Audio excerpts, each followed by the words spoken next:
how to share story on Instagram. Hey everyone, welcome back to our channel. In today's video I will guide you through the steps on how you can share story on Instagram, so make sure to watch the video till the very end. Now if you would like to actually share story on Instagram, it just depends upon whether or not you are mentioned in the story, because if you are mentioned in a certain story, what happens is that you can go to the DMs and it will show up in your page, and then you'll find the option called add this to your story where you can reshare the story. But this only happens if you are tagged inside of the story. However, if you're not tagged inside a particular story and then you would like to share the story, all you have to do is, the only option we have left is just simply take a screenshot of the story. And once you take a screenshot of the story, you can crop that from using the gallery app or any editing applications if you'd like.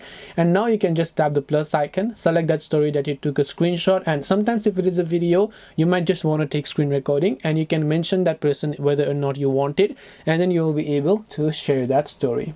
This way you can share story on Instagram. Hope this video was very helpful. If you have got any more questions, feel free to leave them down below. Thank you for watching till the end of this tutorial, and see you soon in the next video.